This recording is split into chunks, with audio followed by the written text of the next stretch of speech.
Is it working? Okay, cool. Hey everybody, my name's Nathan, and I go by Just Whip these days. People know me as Nathan Whip in the chat. I'm always in the fucking chat. If you don't know who I am, well, my name's Nathan Whip. It's nice to meet you. How you doing? I'm making a video here about some of my favorite legendary weapons in the game. So these aren't necessarily all going to be top tier meta weapons, whatever, like Luna's Howl or Not Forgotten and stuff like that. Nope, these are just my favorite legendary weapons, the weapons that I love. When I use them, I get that feeling of, I love this gun. Every time I use this gun, I just love it. This is my Better Devils. Like I just said, it is an amazing weapon. I use this along with either a sniper or a bow. Most often, it's paired alongside my Le Mans Arc. And this is usually my pick shot weapon. Usually use it as my pick shot cleanup weapon, or my pick shot cleanup weapon with a snipe. It's just a beautiful gun. It handles amazingly. It feels very crisp. It's rewarding. It's got a perfect set of perks and sights, and it's got a very good masterwork for someone who's on console like I am. Stability, I find, is a little bit more preferential. Range would be good because it does help with target acquisition, but in my opinion, I think the stability really functions best on this weapon in particular. And it has a variation of different sights that allows me to play around with the feel, the range, the aim assist coefficient, stability coefficient, the handling coefficient, depending on what exotics I'm using. It's just a fantastic, amazing gun, and I love this Better Devil so much. I love it. So this is, well, there's no two ways about it. This is the Lime. I call it the Lime. It's rapidly become my favorite sniper. I mean, outside of Izanagi's Burden, as far as legendary snipers go, this sniper in particular just found like a very close home in my heart. You'll see in the bottom right hand corner there's 400 and some odd kills. I put those on in the last 2 days, and most of them were headshots. And I love this fucking gun so much. I like the fact that it's lime green. That's why I love calling it the Lime. It's got a fantastic masterwork. It's got all the right perks in all the right places. And it is just a fucking beast. It is so good. It has good target acquisition at pretty much every range. I use it with Middle Tree Night Stalker, which is Way of the Wraith to everybody else in their fucking mom. And it feels so fucking good to use with Way of the Wraith. It's so good that I'm really hesitant. Last word's coming out tomorrow, so I wanted to make this. I'm really hesitant to put this gun down just to make room for the last word. I know last word is coming, and it's going to be great, but I would rather use this fucking sniper rifle than pretty much anything else in the slot. It's that fucking good, and I love it so much. Okay, so this is along the same lines as far as precision weapon goes. This is a shotgun, though. It's not a sniper rifle. I'm pretty sure you picked up on that. This is a slug shotgun. It's the Suros precision shotgun. It is the, well, it's called the Good Bone Structure. It's a really nice shotgun. Say that as many times fast as you feel like. This one in particular has a very fun roll on it. And it works with a lot of different types of playstyles. It looks like my recording might have froze out on this particular one. Perfect. So, I have this roll memorized, actually, which isn't that big of a deal. Oh, nope, there it goes. Okay, so I'm having a little technical difficulties in the background. Just ignore that. So it has a couple of different barrel modifications, but the ultimate perks on this are Snapshot and Outlaw.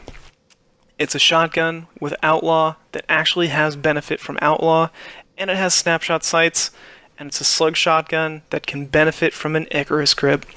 Thank you very, very much, sir. I love this shotgun so much. It feels so good to use. It's very rewarding. It has a good handling coefficient. I would have preferred that handling masterwork to be into range, but I'll take it.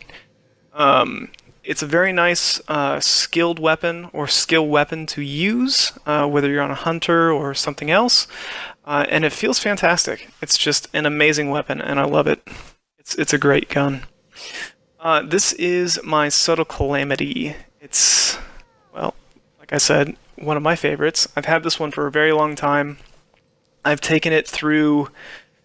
Oh no, this is my PvP one, yeah. I have two Subtle Calamities that are very similar, but this is the one that I use for PvP more specifically. The other one I used for the dungeon, and that's something I can talk about in a little bit. But this is definitely one of my favorite PvP bows, even though I haven't used it in a long time. It's been sitting in my vault for quite a while since I got the Le Monarque, and the Le Monarque has rapidly overtaken this and even Wish Ender as being my favorite bow to use in PvP.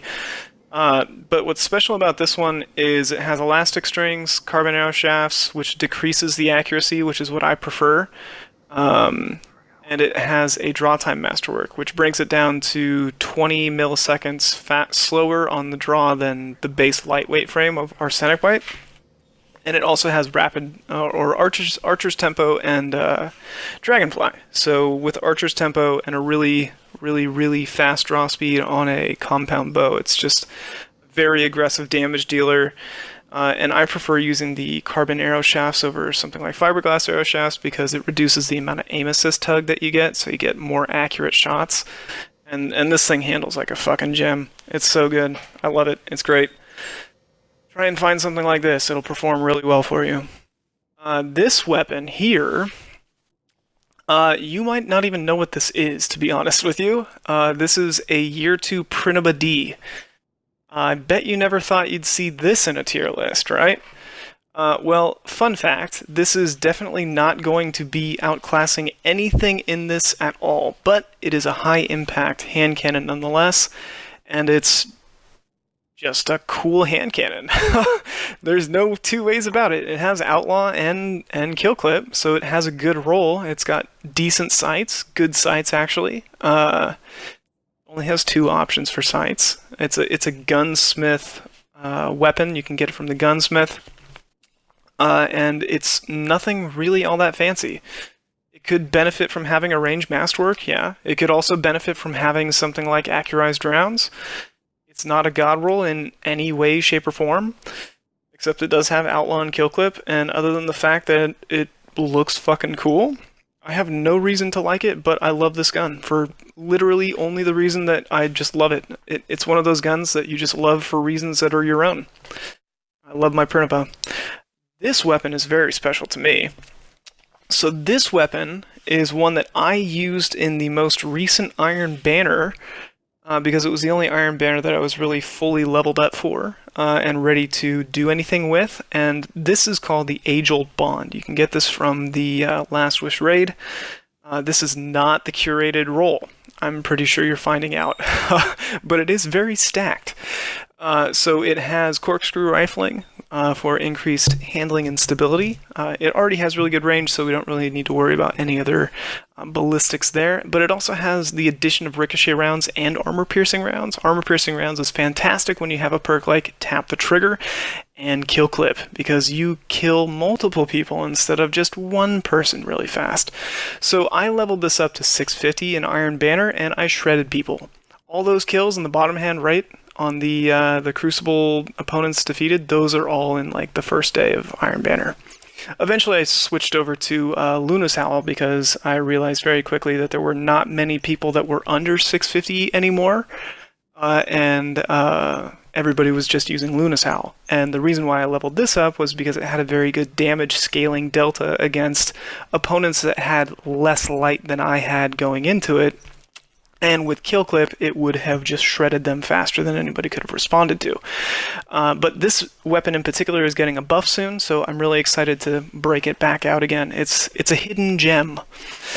This is my Hammerhead. I use this in PvP and PvE, and you will see in just a moment why. This was literally the first Hammerhead that I got in the game.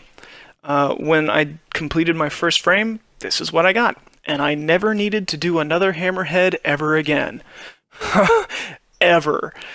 So it has chambered compensator, which is decent on controller. If you've watched Fallout's recent video about hammerhead PvE rolls, you'll understand why.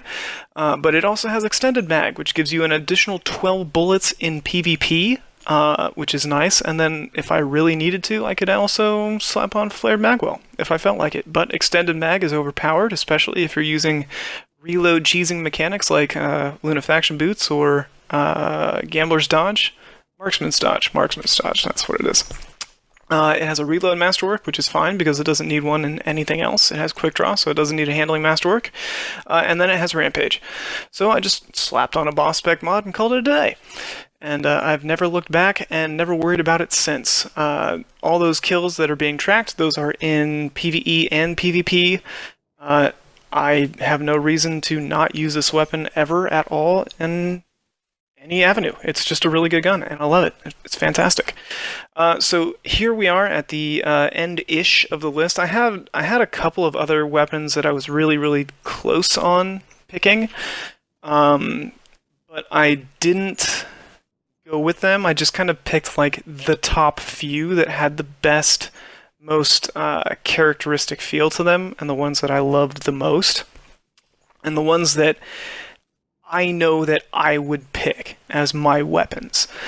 Redrix's broadsword to me represented a very important period of time for me in the Crucible. It was a time that I was trying my best and learning the most to grind solo in the competitive playlist, and I didn't get to Claymore in Season 3. That was really hard for me. I got very close. I got to about 1500, 1595, I think, was where I ended, and then I just started losing points and bleeding points because the meta was very well locked in and was very hard to get past as a solo player. But I never got to Claymore. And when I got my hands on Redrix's broadsword, it was very important for me, and to this day, Redrix's broadsword is still the best pulse rifle in all of Destiny so far, as far as I'm concerned. If you don't agree with me on that, that's fine. But I've run the numbers on it, and I fucking love that gun so much. It feels so good to use. It's one of those few guns that has that reward payout for skill, and it definitely does have a degree of skill around using it. It does have a few requisites to excelling in PvP, and then when it does excel, it shreds, and it just feels so good. So I do love that gun a lot, and it does mean a lot to have that gun, and I use it in PvE and PvP. I use it everywhere I go. It's always in my loadout. I never take it out. That one in particular, I never take that one out. That's the curated role. I didn't delete it for any reason, and I won't ever delete it for any reason because of what that gun means to me. I didn't achieve it when it was the offered weapon, and I didn't think that it should have come back, but it did, and I'm really glad that it did because I got to use it, and I still use it to this day, and it does mean a lot to me to have it. So those were some of my favorite weapons in the Destiny franchise. In the background is me using the Lime. I love the Lime. It's an amazing sniper rifle. Obviously, I was getting some easy free kills here and there on some AFK PvP plebs, but I just love this gun. It feels so good. It's amazing, and every weapon in this list is an amazing and special weapon. There were a few that should have made it into the list and didn't quite get in there, and then there were also a few that were supposed to get into the list but didn't get in there because I'm bad at editing videos. And then there were also a few that came close to making it but didn't. Weapons like Luna's Howl and other things. I tried to go through and pick the weapons that if you saw my loadout, you would ask me why the fuck I had that in my loadout. And those are the weapons to me that stand out the most, because those are the weapons that I love, because I love them. My Better Devils. I love that Better Devils because it's my fucking Better Devils, and it feels so fucking good to use for me. I have the Lime in this list, the weapon that is in the background, in my loadout at all times now, because of how much I've grown to love it, and how much I've grown to love how it feels, and how much I've grown to love how much it looks, or how it looks and how it feels and how it excels, and its sound coefficient and the way it has that tactile feedback, the way it kicks. I love everything about this gun. And I tried to pick every single weapon in this video for one factor that makes it a weapon that I love, that you probably wouldn't love for the same reason, because it's my weapon.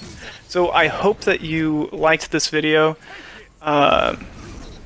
This is the kind of stuff that Destiny is all about. It's at its core, it's a looter shooter, but this is the kind of stuff that when you invest a lot of time and a lot of effort, or a lot of just anything, emotion, PvP, sweat, PvP angst, just spending hours and hours, thousands of hours in the community on Twitch, or in the game and playing with friends, or watching friends play. Like, this is the stuff that, when it comes down to it, you look back and you say, oh dude, I remember my freaking Supremacy in D2, my little Lime. It was such an amazing gun. And then you load back up and there it is, you know, still hitting headshots like it's the thing to do. So I hope you liked my video. I hope you liked my my weapons here, and I'll leave you with that and let this clip run out. And thanks for watching. Have a good day. You continue to be my greatest success.